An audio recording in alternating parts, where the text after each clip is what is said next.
ပုံမှန်တိုင်းလေးပဲနေ့တိုင်းပုံမှန်ထည့်သွားတယ်အဲ့လိုမျိုး ခုဒါဆိုဘယ်စဉ်သဘောပေါက်ဒီ90လူလာရင်တသိန်းလူလာနေဒါဘာမှမထူဘူးပြသရာစိတ်ကတာအဓိကအဲကြောင့်တချို့ဆိုရင်ပတ်စံမရှိတဲ့လူတွေပါညာဆိုတခြား90ဆိုဘယ်သွားလူပါမလဲနော်ဟုတ်တယ်အဲကြောင့်ဒီထက်ကို90အလူကံပုံကိုကြီးကိုရင်ရောက်နေတာကိုကစိတ်လေးကိုညှို့ပြီးတော့လေဟုတ်တယ်ဟုတ်တယ်ထောက်ပံ့နေတဲ့စိတ်လေးညှို့ပြီးတော့လူရင်ပိုးပြီးအကျိုးများတာ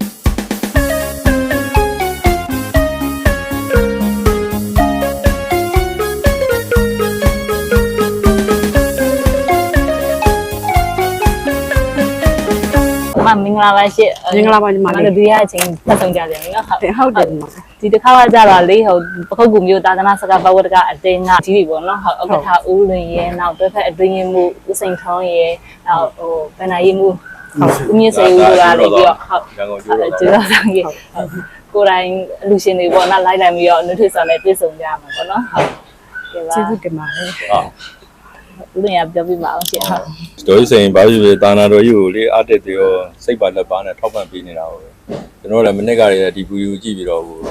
ဒါဗီဒီယိုလည်းဖြစ်ပါတယ်ကျေးဇူးလည်းတင်ပါတယ်ဟုတ်ကဲ့စိတ်တာနာတော်ကြီးကိုထောက်ပံ့လို့လည်းစိတ်နဲ့လေတော်ကြီးစိန်ရမှာတက်ကြောကြောနဲ့ဟုတ်လားဟုတ်တခါမှလည်းပခုတ်ကူဆိုတာလည်းသိမှာမဟုတ်ဘူးဒါပေမဲ့လည်းတာနာတော်ထောက်ပံ့ခြင်းတဲ့စိတ်ကတအားဟိုဟောဖြစ်နေဆိုတော့ဟုတ်ကဲ့တော်ကြီးစိန်ပုံလေးကြည့်ပြီးအားကြတဲ့လူတွေလည်းအများကြီးပါဟုတ်ကဲ့ပါတော်ကြီးစိန်ကိုအားကြကြတာ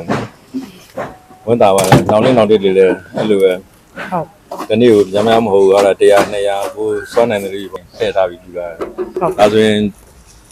ဒီနေ့မှာကုသိုလ်အကျင့်ကြီးတွေအများကြီးဖြစ်နေတာနိကျွန်တော်တို့ကအဲ့ဒါလေးတွေကြည့်ပြီးတယ်ဒေါ်ကြီးစင်ရဲ့စိတ်တက်လေးကိုကျွန်တော်တို့ကဒါကိုကြည့်ပြီးတော့လည်းချီးကျူးမိတာပေါ့နော်ဟုတ်ကျွန်တော်တို့တောင်ဒေါ်ကြီးစင်လို့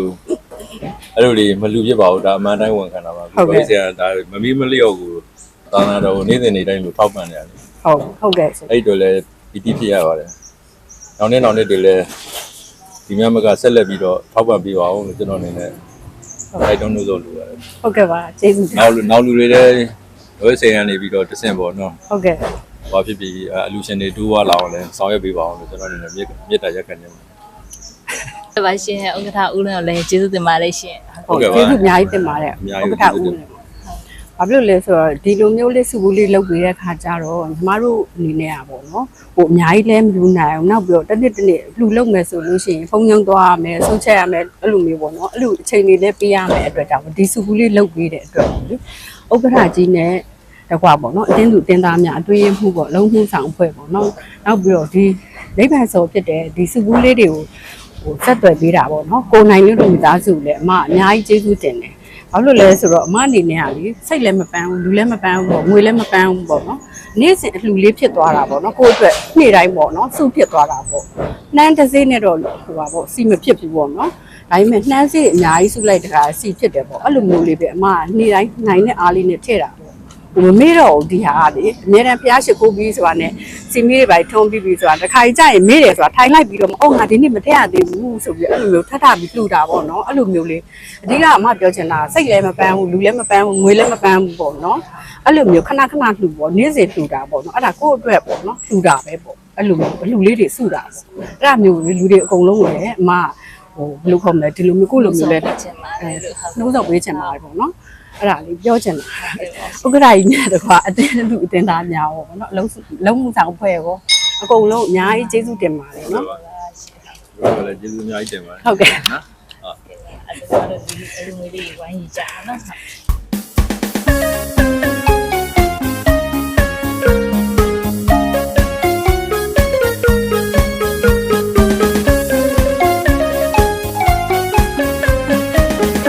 အခုအလူစုဘူးအမှန်9ခွန်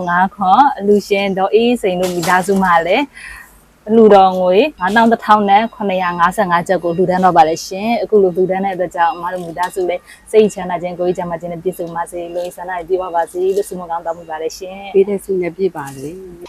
ပြည့်ပဲ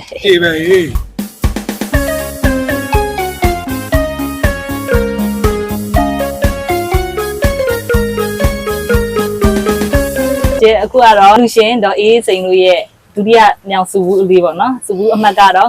9319ဖြစ်ပါတယ်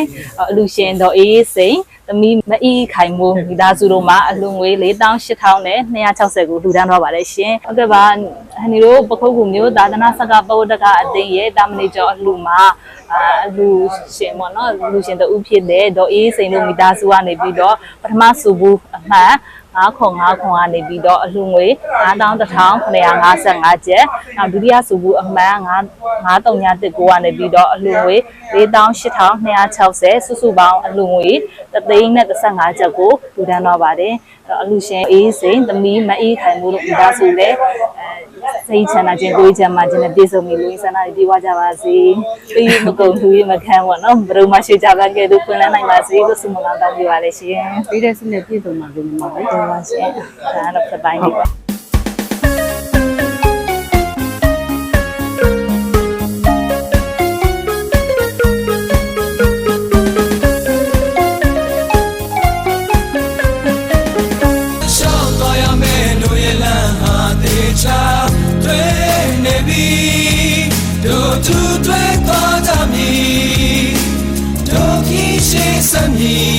She